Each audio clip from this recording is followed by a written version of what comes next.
I would like to take some time to explain some well known poems, and the one that I'm going to start with is probably one of the most well known poems. It's touched upon in many English classes, so I think I'm going to explain this one first. It is The Road Not Taken by Robert Frost. So, this is a really common poem that people will read in their English classes, and that is why I chose it as the first poem. I think it's probably one of the more well known ones for that reason, that everybody kind of reads this poem, and a lot of people sit and think, like, I have no idea what this means. So I'm going to explain a few different meanings for this poem. Literally, the speaker of this poem is taking a walk in the woods down a path, and he ends up at a spot on the path where it breaks off into two separate paths. Now, he's upset with himself that he can't possibly explore both paths at the same time. He kind of means like the same point in life. Like if he were to go down one path and come back to the other one, he would be a completely different person. And this kind of upsets him. But so he looks down the first path as far as he can see, and he decides to take the other one. On the other hand, on the less literal hand, this poem can be read as a metaphor for life and choosing the right path for your future. The narrator states that he has taken the path less traveled by, meaning a less common path in life, and that it has made a really huge difference in his life. This is meant to show the reader that even a simple decision, whether to go right or to go left, is going to directly impact your future. Choosing to do one action over the other will lead to a different outcome. So I'm going to take this poem line by line and give you guys the explanation. So the first line, two roads diverged in a yellow wood. This is pretty self-explanatory. He's in the woods. There are two roads. And sorry I could not travel both, and be one traveler, long I stood. So our narrator is regretful that he is not able to travel both of the paths at the same time. Even if he were to choose one and then at another time return and take the other path, he would be a different person. A different traveler with different experiences. And so, as the person he is now, at this point in time, it is physically impossible for him to travel down both paths. And look down one as far as I could to where it bent in the undergrowth. Again, this is self-explanatory. He looks down the first path as far as he can see. The bent in the undergrowth part shows us that this is not a straight path. So he doesn't really know what's at the end of it. All he sees is the curve as it disappears into the trees, into the undergrowth. Then took the other just as fair. This path is just as nice as the other one is, which is neat, I guess. And having perhaps the better claim because it was grassy and wanted wear. So this path has a better argument for why you should take it. It wanted wear, meaning it was overgrown, perhaps not a lot of people had traveled there, it wasn't worn down. And so the narrator thinks that this makes it more appealing. Perhaps it offers more of an adventure because it is less traveled upon. Though as for that, the passing there had worn them really about the same. Except it becomes just as worn as the other path after he walks along it. So he said the path was less worn, but then he walks on it and he finds out that just him walking on it wears the path about the same as the other. So don't know why he felt the need to tell us that, but he did, and it's kind of interesting to think about, I guess. And both that morning equally lay, and leaves no step had trodden black. So when he arrives at this fork in the road, he sees that both of the paths they've been covered with leaves that nobody has disturbed yet. It's still early in the morning, so nobody has walked on them since the leaves fell. Oh, I kept the first for another day. He tells himself that he'll come back to that first path on another day. Yet knowing how way leads on to way, I doubted if I should ever come back. However, he knows that the paths just keep leading into other paths, taking different turns and different routes, and so potentially, if he takes this path, He will just be on an endless journey and he won't return. Or he'll find something even more intriguing, a more interesting path to try and follow, a more interesting fork in the road, so to speak. I shall be telling this with a sigh, somewhere ages and ages hence. The sigh indicates him remembering something, ages and ages hence, meaning in the distant future. Probably as an old man, or as an old lady. I guess there's no gender for our narrator, so you could really argue that it was said by a woman, and I don't think anyone would be able to disagree with you, except for the fact that the poet himself who wrote this, Mr. Robert Frost, was a man. So it is safe to assume that it is a man speaking, but again, you can say it's a woman too. Um, Two roads diverged in a wood, and I took the one less traveled by, and that has made all the difference. So this is where the different interpretations really matter, is in these last few lines. Basically, the easiest way to translate this is that he takes the path nobody else has chosen, and it impacts his life in a big way. It is the lesser traveled path. It's the decision that a lot of people don't make. In, again, using the metaphor of life, he makes this one small choice, and it impacts his life in such a big way that it's significant. But again, depending on how you read this poem, this line can mean, or these lines can mean so many different things. And so we're going to focus on two different narrators and what this last stanza and these last few lines mean based on what kind of narrator is doing the speaking.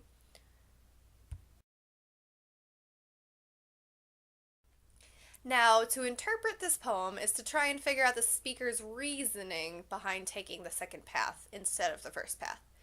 With most poetry and literature, you're allowed to interpret the information however you want, even if it wasn't the author's original intent for you to interpret it that way. However, you do need to make sure that you have evidence from the text that supports your claims.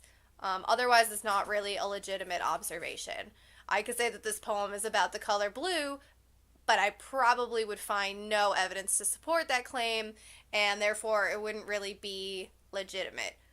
So I'm going to go through this poem, and I'm going to explain a couple different ways, well, two different ways to interpret it, using two different narrators for the poem. So the first interpretation of this is reading it from the point of view of the unreliable narrator. And reading a work of literature, it is usually safe to assume that the narrator is reliable. What that means, basically, is that they're truthful. Most narrators don't have a motive for being unreliable or being untruthful. So when we look at the road not taken through the lens of an unreliable narrator, the motive is one of self-preservation. We can assume that the narrator is being untruthful because they're ashamed of how they really dealt with the situation in this moment that they're describing to us. Or maybe because they're trying to impress us by making their adventure seem like more than it really was. So think about how many times you've embellished a story or changed some events in order to make yourself look better to others. It's a common thing, and we can assume that the narrator is doing this in order for this interpretation. If our narrator is unreliable, then it is possible that he's making the decision of which path to take sound like more of an ordeal than it really is. For storytelling purposes, he wants us to think that he had to think long and hard about which path to take. We can see this where he says, "Long I stood and looked down one as far as I could." So he wants us to think that it was a big deal when it really kind of isn't. In this stanza, the narrator is trying to convince us that the path he chose was the better choice. First, he tells us it was just as fair as the other path, so we know that he didn't choose the lesser of the two paths. He emphasizes how the path wanted wear, as if to say that because the path wasn't worn down, it was the path that needed attention. It was the one that needed more travelers. And then, to again drive home the idea that this wasn't the lesser path, he states that the path was worn just the same as the first one after he walks on it. So he doesn't want his audience thinking that he made an unpopular choice, one that nobody else would have made. We can't really tell if he's being truthful because he makes contradicting statements about how whether or not the second path is just as worn as the first path.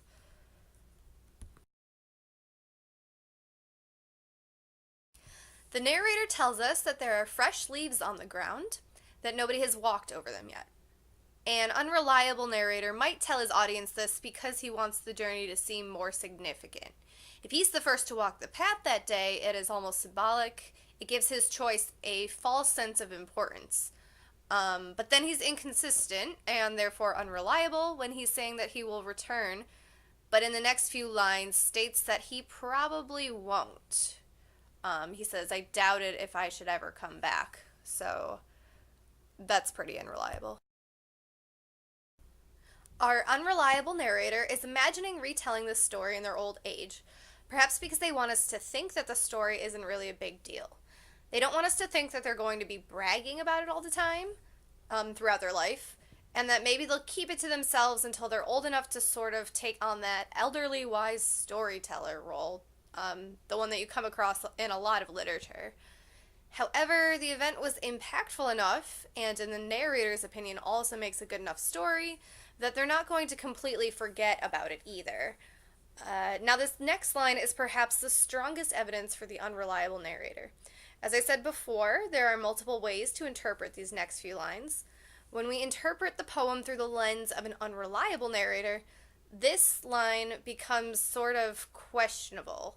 Reading it as, and I took the one less traveled by, implies that the narrator is hesitating. In the case of an unreliable narrator, that hesitation is a telltale sign that they are lying to us. Why does the narrator pause? Were they about to tell us the truth accidentally before catching themselves? In that pause, our unreliable narrator is deciding what version of the story to tell us. They ultimately end with telling us that they took the less common path and that it has made all the difference. So, if we don't believe that our narrator is a reliable source of information, we can assume that every time they contradict themselves or try to reassure us about certain things, they are doing this because they are trying to impress us with the story of their journey. It seems like a regular story about a walk in the woods, and it probably is just that. So no wonder the narrator has to try and embellish it at the very beginning and throughout the story. We see as they feel like they need to try harder and harder to keep their audience's attention because maybe the audience isn't buying their story, or maybe they themselves aren't buying their story. But either way, the way that they are telling the story is not reliable, and so we cannot believe that it actually happened the way that they are saying it happened. The second way we can interpret this poem is by reading it through the point of view of the egotistical narrator.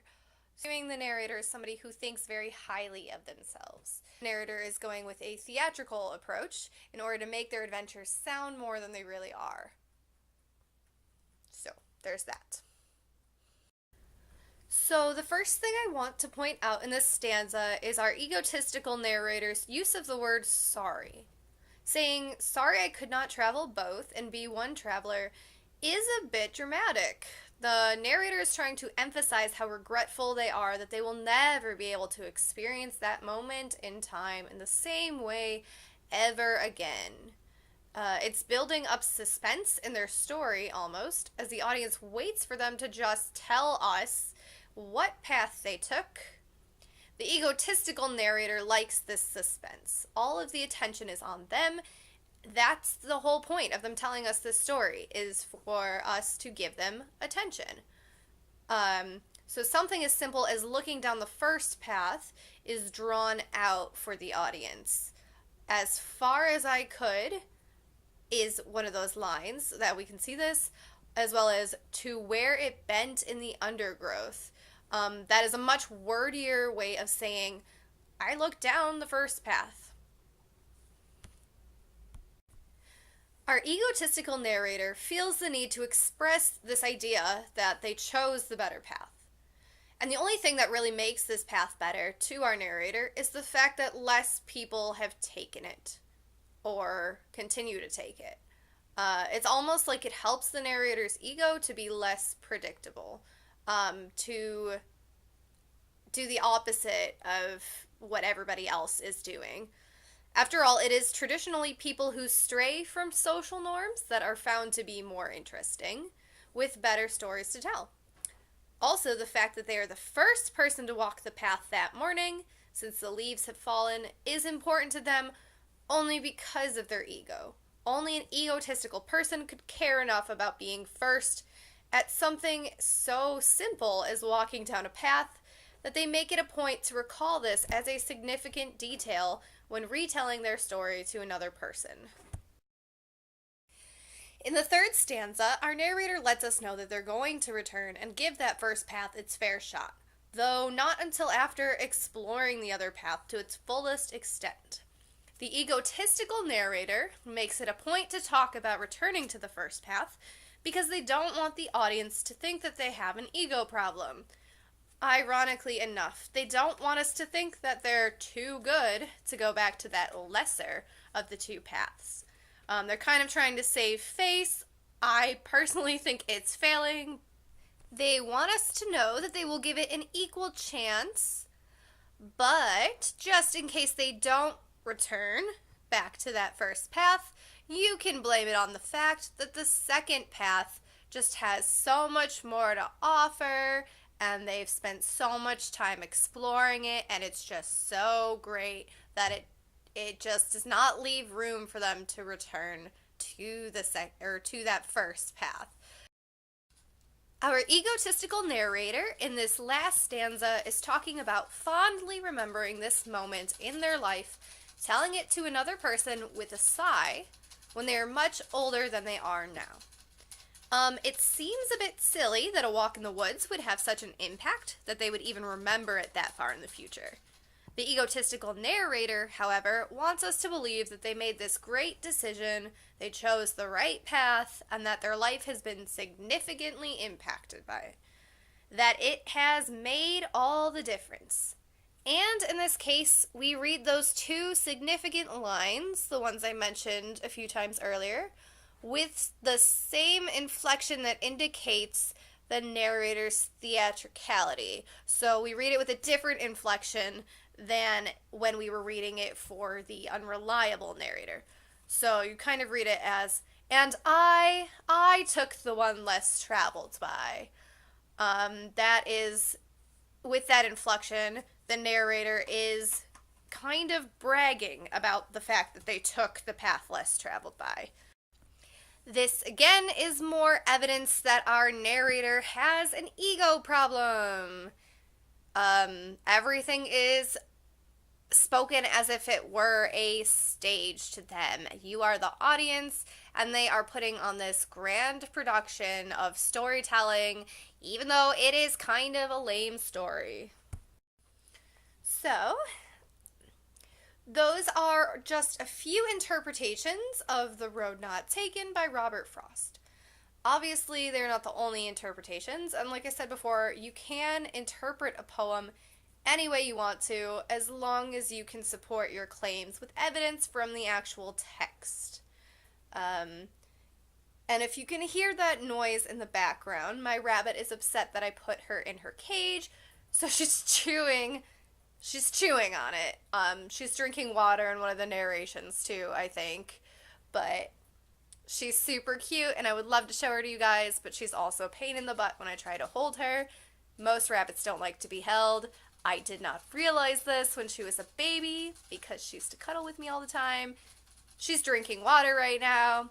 But yeah, so anyway, you guys don't want to hear about my rabbit. You want to hear about Robert Frost. And I'm going to do this handy little thing for you. I am going to put the MLA citation for this video in case you use it in any classwork or a paper, like a research paper. You will have the MLA citation there so that you can properly cite this entire video, and you can take anything you want from it.